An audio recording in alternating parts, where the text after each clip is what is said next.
ইয়া আইয়ুহাল্লাযীনা আমানু, হে ঈমানদারেরা, তোমরা যারা ঈমান আনয়ন করেছ, ঈমান নামক দৌলত অর্জন করেছ, তোমরা ভালো করে শুনে নাও। ইন তুতিউল্লাযীনা কাফারু, তোমরা ঈমান আনয়ন করার পর আবারও যদি তোমরা কাফেরদের পদাঙ্ক অনুসরণ করো, তাদের কৃষ্টি কালচারকে যদি তোমরা তোমাদের জীবনে ফিট করে নাও, ইয়ারুদ্দুকুম আলা আকাবিকুম, তাহলে তোমরা শুনে নাও, তোমরা আবার পূর্বের অবস্থা দিতে ফিরে যাবে।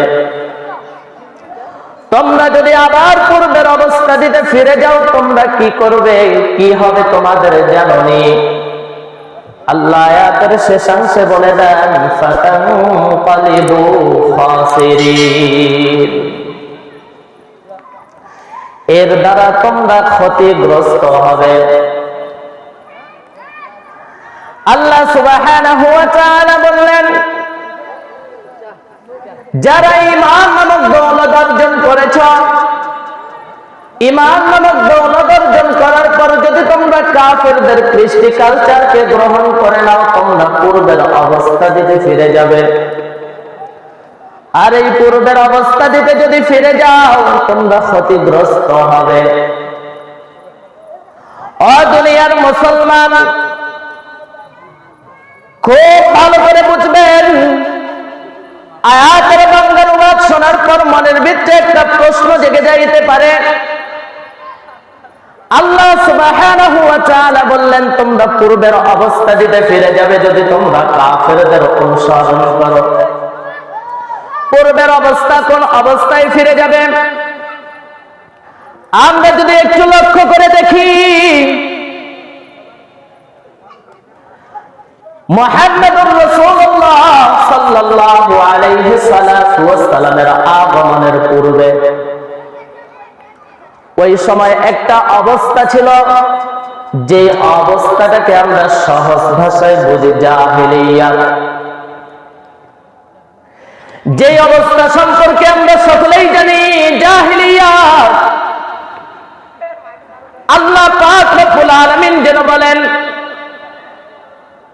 হে ঈমানদারেরা, তোমরা যদি ওই কাফেরদের পদাঙ্ক অনুসরণ করে নাও, তোমরা জাহেলিয়াতে ফিরে যাবে। আর জাহেলিয়াতে ফিরে গেলে তোমরা ক্ষতিগ্রস্ত হবে।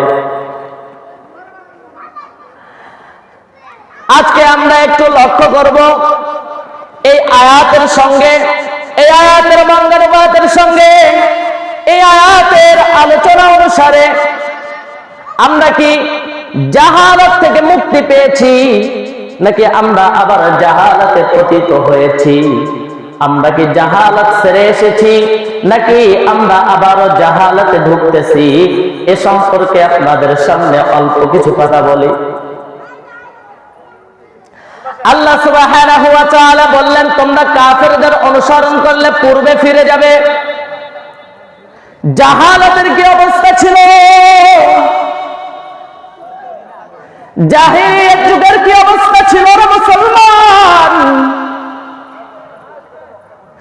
জাহেলিয়াতের যুগটা এমন ছিল,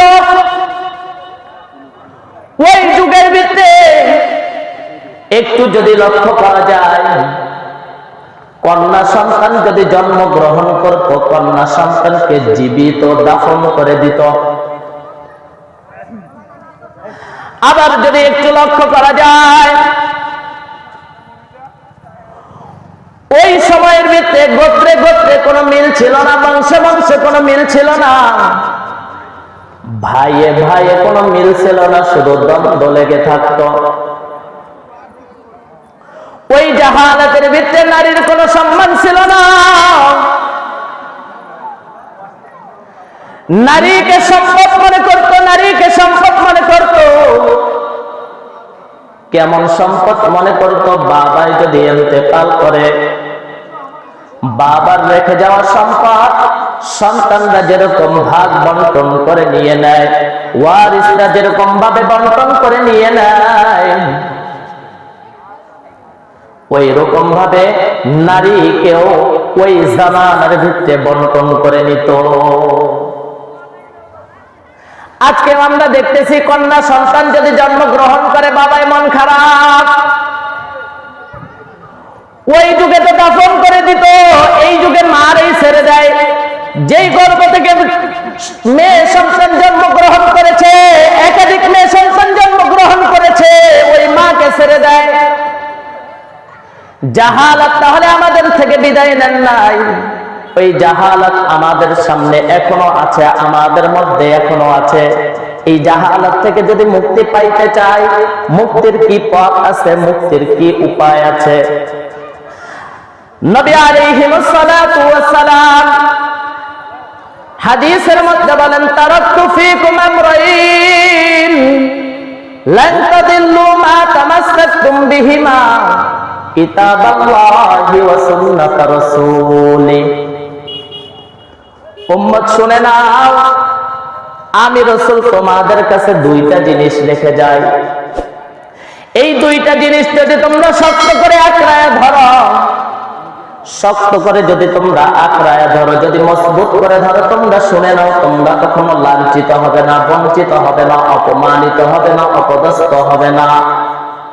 সেই দুইটা জিনিস কি? এক নম্বর, রাসূলুল্লাহ সাল্লাল্লাহু আলাইহি সাল্লাতু ওয়াস সালাম বলেন, কিতাবাল্লাহ, আল্লাহর কিতাব। দুই নম্বর, ওয়া সুন্নাত রাসূলি, আমি রাসূলের সুন্নাত। ও দুনিয়ার মুসলমান, যদি আমরা জাহালাতে পতিত হতে না চাই, আবার যদি আমরা ক্ষতিগ্রস্তের মধ্যে শামিল হতে না চাই, তাহলে এই দুইটা জিনিস আপনাকে আমাকে শক্ত করে ধরতে হবে, মজবুত করে ধরতে হবে। আমরা এই দুইটা জিনিস শক্ত করে ধরবো তো ইনশাআল্লাহ, ধরবো তো ইনশাআল্লাহ। আল্লাহ সুবহানাহু ওয়া তাআলা আমাদের সবাইকে কোরআন ও সুন্নাহর আলোকে জিন্দেগি পরিচালিত করার তৌফিক এনায়েত করেন। বলেন।